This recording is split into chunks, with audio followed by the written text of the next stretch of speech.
क्या था, ठीक है, अपन ने सरकार देख ली थी और शासन देख ली थी। सरकार माने तंत्र या इसमें क्या बोले, सरकार माने शासन संचालित करने हेतु बनाया गया तंत्र या संगठनात्मक ढांचा ही सरकार के नाम से जाना जाता है। ठीक है, यदि मीन्स क्या है, जो तंत्र या ठीक है तंत्र या संगठनात्मक ढांचा मीन्स क्या कर रहा है, किस प्रकार कार्य कर रहा है, उसको शासन कहते हैं। यदि इस तंत्र या संगठनात्मक ढांचे में जवाबदेहता हो, पारदर्शिता हो, जन कल्याणकारी हो, लोक उपयोगी सेवाओं को त्वरित और गुणवत्तापूर्ण तरीके से पहुंचा पा रहा हो और अपेक्षित वर्गों के कल्याण पर विशेष ध्यान दे रहा हो, तो ऐसे शासन को अपन अच्छा शासन, सुशासन और गुड गवर्नेंस के नाम से जाने जाता है। ठीक है, यदि किसी तंत्र या यदि किसी तंत्र या संगठनात्मक ढांचे में एक तत्व उपस्थित नहीं हो, क्या क्या नहीं हो, जवाबदेहता नहीं हो, पारदर्शिता मीन्स क्या जी, पारदर्शिता मानी ट्रांसपेरेंसी, जवाबदेहता मीन्स इसको क्या बोले, अकाउंटेबिलिटी, और जन कल्याणकारी नहीं हो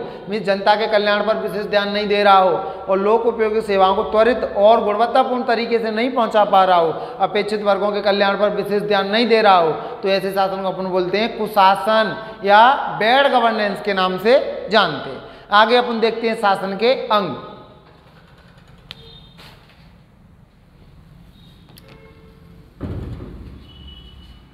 मैं बार बार इसलिए रिवीजन कराता हूं, ये चीजें आपको याद हो जाए। देखो, राज्य स्टेट अपन देख चुके, खत्म कर लिया बहुत अच्छे से। सरकार अपन ने देख लिया,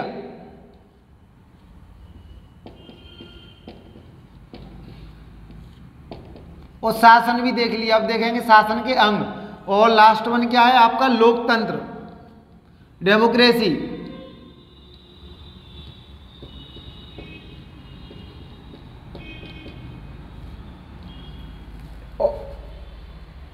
ये क्या है, राज्य अपन कंप्लीट कर चुके। उसके बाद सरकार शासन की अपन डेफिनेशन देख चुके, और लोकतंत्र अपने को अभी पढ़ना है। ठीक है, देखो सरकार बता दी आपको,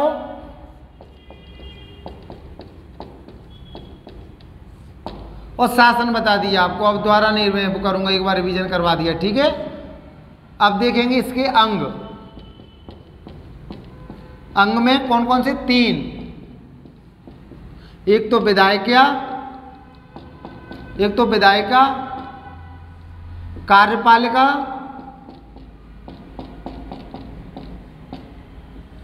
और न्यायपालिका।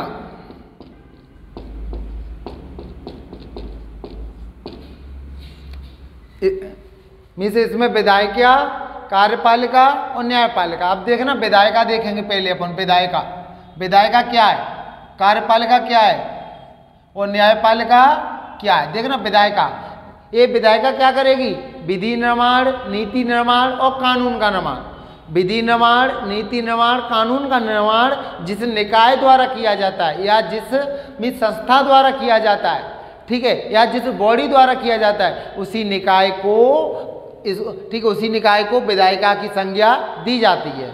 उसके बाद क्या है, कार्यपालिका मीन्स विधियों, नीतियों, कानूनों का क्या करना है, धरातल पर क्रियान्वयन करना है। जैसे योजना सरकार ने चला दी, अब योजना का क्या करना है, क्रियान्वयन करना है, तो वो कौन करेगा, आपका कार्यपालिका।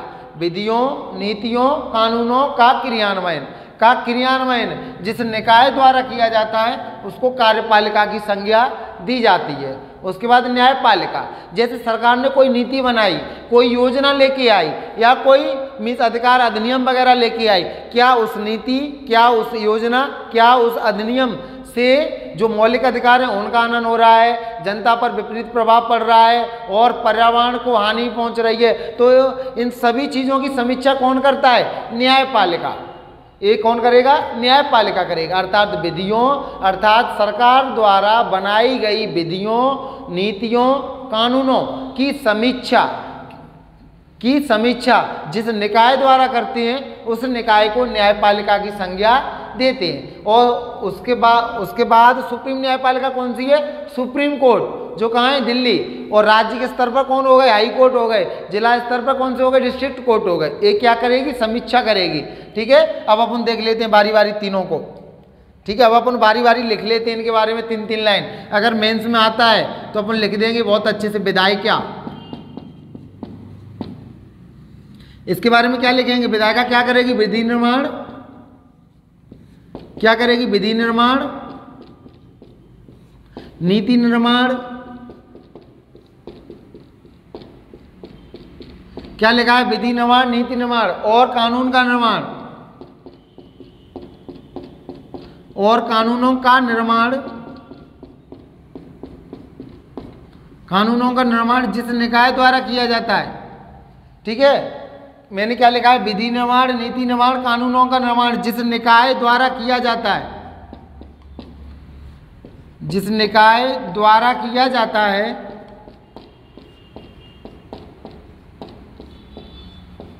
ठीक है, जिस निकाय द्वारा किया जाता है उसे विधायिका की संज्ञा दी जाती है।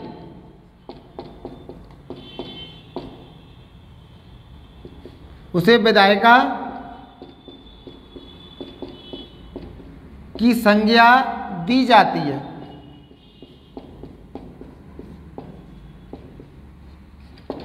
ठीक है, देखो विधि निर्माण, नीति निर्माण और कानूनों का निर्माण। ठीक है, विधि निर्माण, नीति निर्माण और कानूनों का निर्माण जिस निकाय द्वारा किया जाता है उसे विधायिका की संज्ञा दी जाती है। आगे अपन देखेंगे। ठीक है, आगे अपन देखेंगे कार्यपालिका, जो कार्य करेगा। ठीक है, जो कार्य करेगा उसको क्या कहते हैं? कार्यपालिका। इसमें कार्यपालिका में अपन क्या देखेंगे? इसमें क्या देखेंगे? विधि, इसमें क्या लिखना है? इसमें क्या लिखना है? विधियों, नीतियों, क्या लिखा है? विधियों, नीतियों और कानूनों। क्या लिखा है? विधियों, नीतियों और कानूनों का क्रियान्वयन,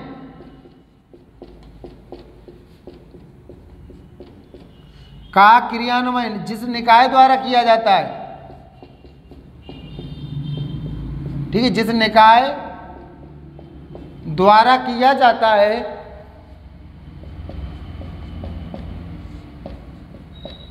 ठीक, जिस निकाय द्वारा किया जाता है उस निकाय को,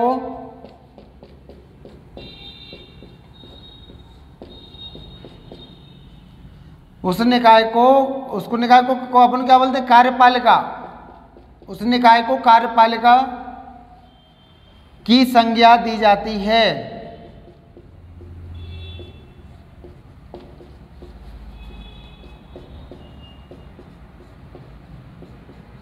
ठीक है, कुछ भी नहीं करना अपने को। देखो विधायिका माने विधि निर्माण, नीति निर्माण, कानूनों का निर्माण जिस निकाय द्वारा किया जाता है उसे विधायिका की संज्ञा दी जाती है। अब देखो इन्होंने विधि बना दी, इन्होंने क्या बनाई? मीन्स योजना बना दी, जैसे लाडली बहना योजना किसने बनाई? विधायिका ने। अब कार्यपालिका ये क्या करेगी? उसका क्रियान्वयन करेगी, मीन्स घर घर जाएगी महिलाओं को। ठीक है, उसके लिए जो जो योग्यता है लाडली बहना योजना के बारे में वो सब महिलाओं को बताएगी कि अगर आप मीन्स अगर इस योग्यता में आ रहे हो, ठीक है, तो आप क्या भरो? फॉर्म भर दो। तो इसका कार्य कौन करेगा? मीन्स कार्यपालिका।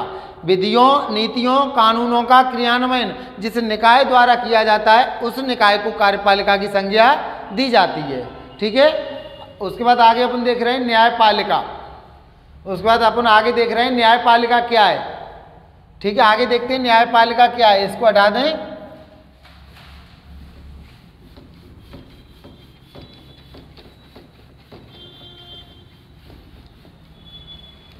उसके बाद आगे अपन देख रहे हैं न्यायपालिका।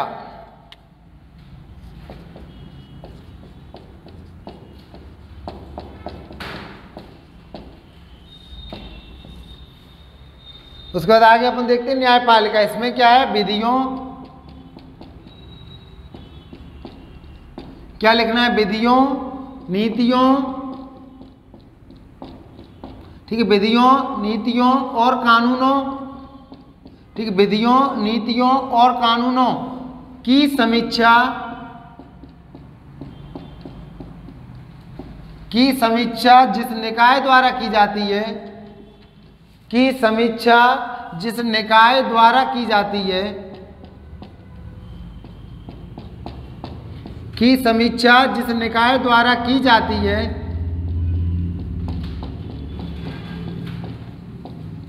उस निकाय को,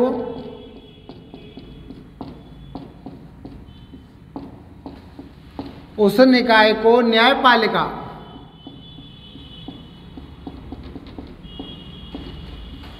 उस निकाय को न्यायपालिका की संज्ञा दी जाती है।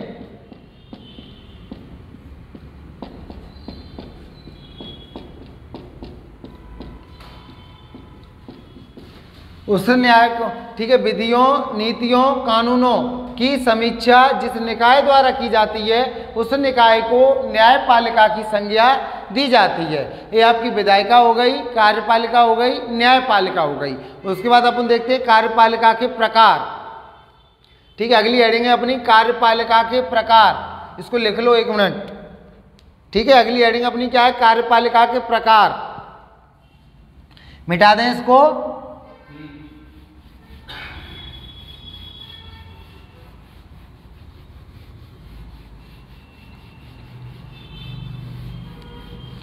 उसके बाद लिख लो कार्यपालिका के प्रकार। कार्यपालिका कितने प्रकार की होती है? देखो, एक तो अपन लोग भी कार्यपालिका ही में आएंगे। अपन लोग किस में? कार्यपालिका में। जो सिविल सर्विस की तैयारी कर रहे हैं, जैसे MPPCS हो गया, RAS हो गया, UPSC हो गया, अपन क्या कार्यपालिका हैं। और एक जो मुख्यमंत्री और क्या प्रधानमंत्री, सांसद हैं, विधायक हैं, ये भी कार्यपालिका हैं। ठीक है, पर अपन देख लेते हैं कितने प्रकार की कार्यपालिका होती है।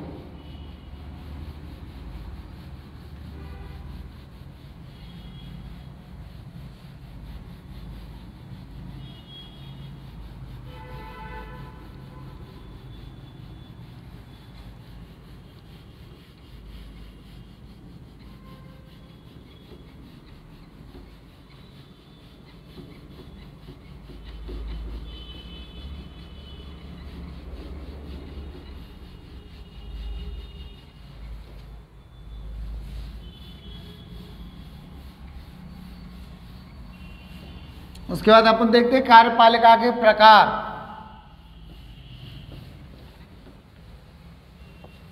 देखो, अपन देखते हैं कार्यपालिका के प्रकार।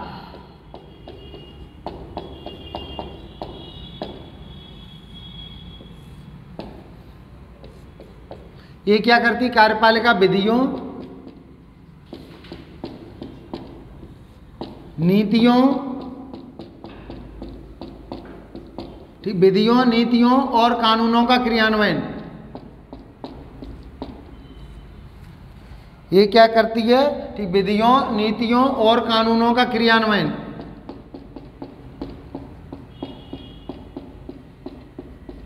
विधियों, नीतियों और कानूनों का क्रियान्वयन जिस निकाय द्वारा किया जाता है। ठीक है, जिस निकाय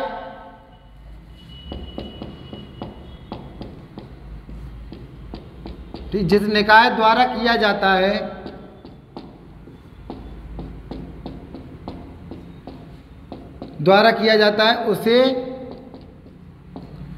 उसे कार्यपालिका की संज्ञा दी जाती है।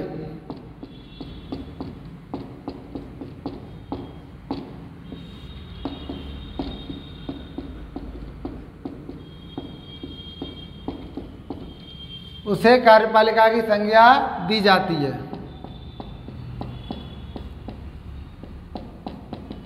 ठीक है, अब देखो कार्यपालिका के प्रकार देखते हैं अपन।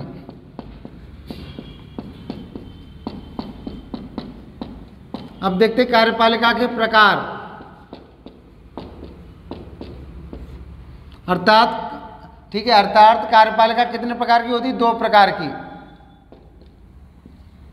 एक आपकी स्थायी कार्यपालिका,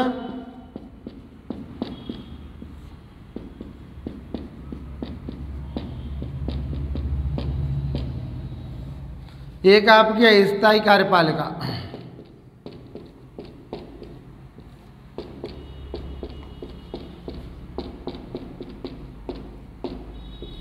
एक आपकी स्थायी कार्यपालिका, एक अस्थायी कार्यपालिका। जो स्थायी कार्यपालिका होती है ना, ये निर्वाचित न होकर नियुक्त होते हैं। इसमें कि इसके सदस्य निर्वाचित, माने चुनाव नहीं होती, एग्जाम होता है। ये क्या होता है? निर्वाचित ना होकर,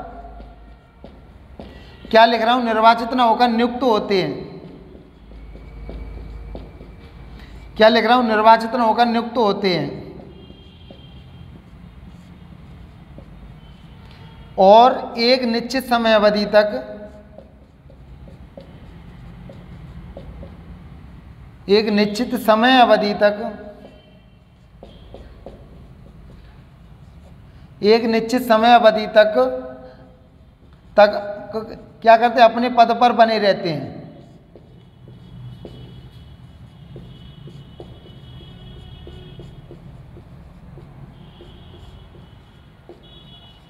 एक निश्चित समय अवधि तक अपने पद पर बने रहते हैं। जैसे आपने देखा होगा जो मिस MPPCS हो गया, IUPPC SDM हो गए, DSP हो गए, इनकी एक निश्चित समय अवधि है। जैसे MP में मध्य प्रदेश सरकार ने पहले कितनी थी, 60 वर्ष थी।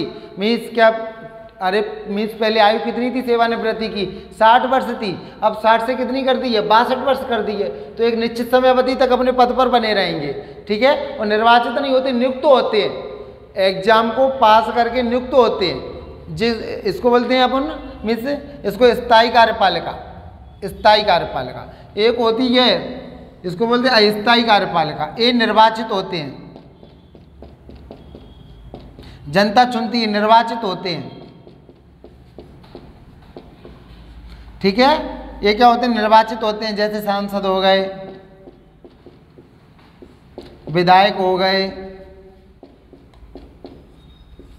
ठीक है, सांसद, विधायक, प्रधानमंत्री।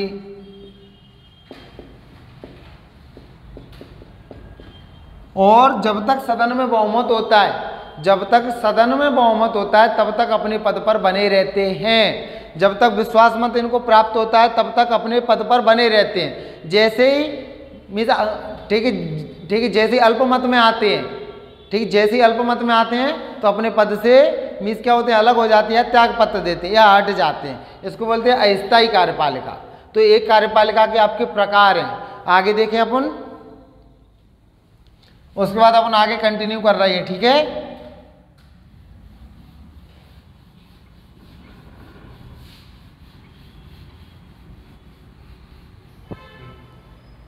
ठीक है, तो अपने विधायिका देख ली, मीन्स ये क्या करेगी, विधायिका विधि निर्माण, नीति निर्माण, कानून निर्माण। और कार्यपालिका क्या करेगी, उनका क्रियान्वयन। न्यायपालिका क्या करेगी, उनकी समीक्षा।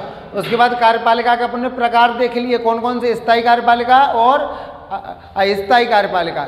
स्थायी कार्यपालिका में क्या होते हैं, निर्वाचित न होकर के नियुक्त होते हैं और एक निश्चित समय अवधि तक अपने पद पर बने रहते हैं। अस्थायी कार्यपालिका में क्या होता है, ये निर्वाचित होते हैं, इनके लिए चुनाव होते हैं और जब तक सदन में इनको विश्वास मत प्राप्त है, जब तक सदन में इनको बहुमत प्राप्त है, अपने पद पर बने रहेंगे। और जैसे ही अल्पमत में आएंगे, जैसे ही अल्पमत में आएंगे, मीन्स इनको बहुमत प्राप्त नहीं होगा तो अपने पद से रिजाइन दे देते हैं, ठीक है। एक कार्यपालिका।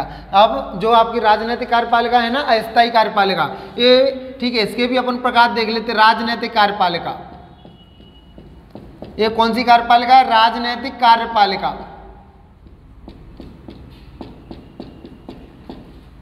राजनीतिक कार्यपालिका, इसको ही अपन क्या बोलेंगे, अस्थायी कार्यपालिका, मीन्स टेम्परेरी। इसको ही अस्थायी कार्यपालिका के नाम से अपन जानते हैं, ठीक है। देखो मैंने कुछ नहीं बताया, पहले आपको बताया सरकार।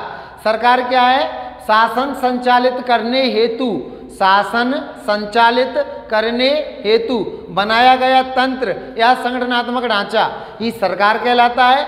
और उसके बाद क्या है, शासन में तंत्र या संगठनात्मक ढांचा किस प्रकार कार्य कर रहा है वह शासन कहलाता है। यदि इस शासन में जवाबदेहता है, पारदर्शिता है, जन कल्याणकारी है, लोक उपयोगिक सेवाओं को त्वरित और गुणवत्तापूर्ण तरीके से जनता तक पहुंचा पा रहा है, ठीक है, और अपेक्षित वर्गों के कल्याण पर विशेष ध्यान दे रहा है, तो ऐसा शासन ही अच्छा शासन कहलाएगा, सुशासन के शासन कहलाएगा और सुशासन कहलाएगा और गुड गवर्नेंस के नाम से जाना जाएगा। यदि किसी तंत्र या संगठनात्मक ढांचे में जवाबदेहता नहीं है, पारदर्शिता नहीं है, लोक उपयोगिक सेवाओं को त्वरित और गुणवत्तापूर्ण तरीके से नहीं पहुंचा पा रहा है, ठीक है, अपेक्षित वर्गों के कल्याण पर विशेष ध्यान नहीं दे रहा है, जन कल्याणकारी नहीं है, तो वो ऐसा शासन कुशासन या बैड गवर्नेंस के नाम से जाना जाएगा। उसके बाद अपने देखा था शासन के अंग कौन कौन से, कार्यपालिका, विधायिका और न्यायपालिका। विधायिका माने विधि निर्माण, नीति निर्माण और कानूनों का निर्माण जिस निकाय द्वारा किया जाता है उस निकाय का,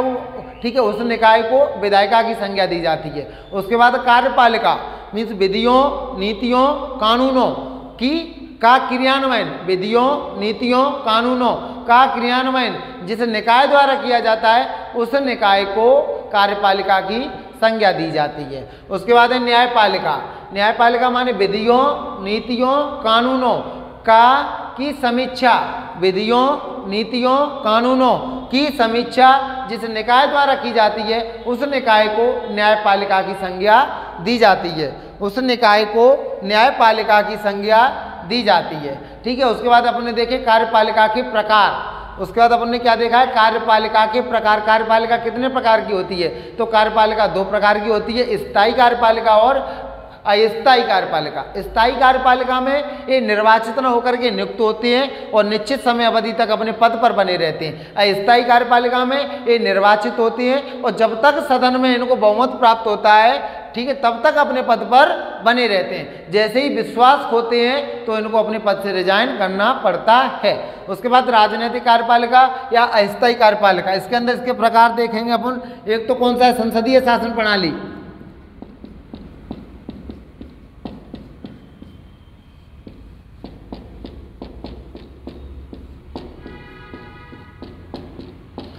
कौन सी संसदीय शासन प्रणाली, एक कौन सी, ये आपकी अध्यक्षात्मक शासन प्रणाली।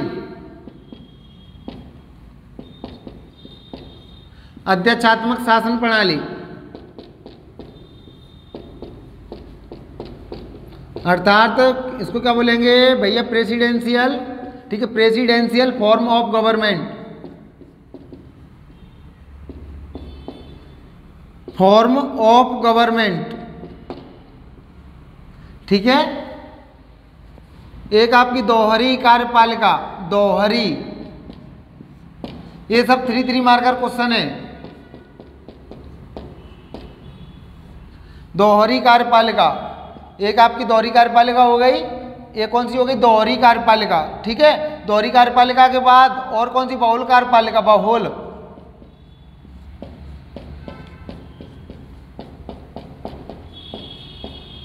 और कौन सी होती है, बहुल कार्यपालिका। देखो इसमें संसदीय शासन प्रणाली में क्या होता है, इसमें सदस्यों की भूमिका दोहरी होती है, इसमें सदस्यों की भूमिका दोहरी होती है। विधायिका का, ठीक है, विधायिका का क्या होता है, कार्यपालिका पर नियंत्रण होता है, विधायिका का कार्यपालिका पर नियंत्रण होता है। और सामूहिक उत्तरदायित्व किसमें, संसदीय शासन प्रणाली में। ठीक है, और राष्ट्रपति राज्य या राष्ट्र का प्रमुख होता है और प्रधानमंत्री सरकार का प्रमुख होता है। ये क्या है आपकी संसदीय शासन प्रणाली। अध्यक्षात्मक शासन प्रणाली, means presidential form of government, America. ठीक है, यहाँ पर कितने हाउस, 2 हाउस, एक तो क्या होता है सीनेट अपर हाउस, एक house of representative means lower house. और दोहरी कार्यपालिका, इसका सबसे उदाहरण कहाँ देखने को मिलता है अपने को, फ्रांस में।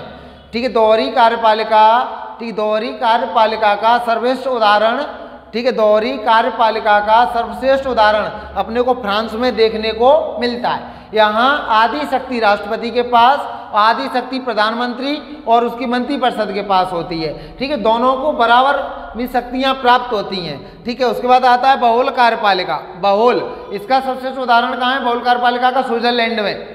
ठीक है, इसका, ठीक है, मीन्स बहुल कार्यपालिका का सबसे उदाहरण कहाँ है, स्विट्जरलैंड में। ठीक है, यहाँ पर क्या होता है, 7 मीन्स क्या होता है, 7 सदस्यों की एक मंत्रिय परिषद होती है। उस मंत्रिय परिषद में सभी विपक्षी दलों के सदस्य अनिवार्य रूप से क्रमशः, ठीक है, नंबर बाई नंबर मीन्स सदस्य बनते रहते हैं, मेंबर बनते जाते हैं। और सभी शक्ति, जो शक्ति का स्रोत होता है ना, 7 सदस्यों का होता है, सभी राजनीतिक पार्टियों का समान प्रतिनिधित्व होता है। इसे ही सामान्यतः बहुल कार्यपालिका के नाम से जाना जाता है। इसका उदाहरण कहाँ देखने को मिलता है अपने को, स्विट्जरलैंड में। इन्हीं शब्दों के साथ में आज की क्लास को विराम करते हैं। ठीक है, कल अपन देखेंगे लोकतंत्र। ठीक है, लोकतंत्र जनता का, जनता के लिए, जनता द्वारा शासन। अब्राहम लिंकन ने बोला है, ठीक है, शासन व्यवस्था में जनता की भागीदारी, ये भी लोकतंत्र कहलाता है। लोकतंत्र लातिनी भाषा के शब्द एक किससे बना है, मीन्स भैया डेमो प्लस क्रेटस से मिलकर बना हुआ है। और उपयुक्त परिभाषा एक क्या था, पश्चिमी दार्शनिक सीले के अनुसार उपयुक्त परिभाषा क्या है कि शासन व्यवस्था में जनता की संपूर्ण भागीदारी, शासन में जनता की संपूर्ण भागीदारी को सुनिश्चित करना ही लोकतंत्र के नाम से जाना जाता है। लोकतंत्र कितने प्रकार का होता है, 2 प्रकार का, एक प्रत्यक्ष लोकतंत्र, अप्रत्यक्ष लोकतंत्र। भारत अप्रत्यक्ष लोकतंत्र का सर्वश्रेष्ठ उदाहरण है। क्यों? क्योंकि अपने यहाँ पर अपने मतदाता चुनते हैं, अपने प्रतिनिधि चुनते हैं। जो मतदाता है ना, वो अपने प्रतिनिधि चुनते हैं, परंतु प्रतिनिधि जब नीति निर्माण करते हैं तो मतदाता को सम्मिलित नहीं करते हैं। और दुनिया का एकमात्र ऐसा देश जहाँ पर प्रत्यक्ष लोकतंत्र देखने को मिलता है, उसका सर्वश्रेष्ठ उदाहरण है स्विट्जरलैंड। यहाँ पर मतदाता अपने प्रतिनिधि चुनते हैं और प्रतिनिधि जब नीति निर्माण करते हैं तो मतदाता की राय को भी सम्मिलित करते हैं। इन्हीं शब्दों के साथ में मैं आज की क्लास को विराम करता हूँ। कल अपन सिस्टमेटिक लोकतंत्र पूरा देखेंगे। जो जो क्वेश्चन आपके मेंस में, प्री में और व्यापम में, चाहे 3 मार्कर, चाहे 5 मार्कर, चाहे 11 मार्कर, हर एक क्वेश्चन को अपन यहाँ पर देखेंगे। जय हिंद।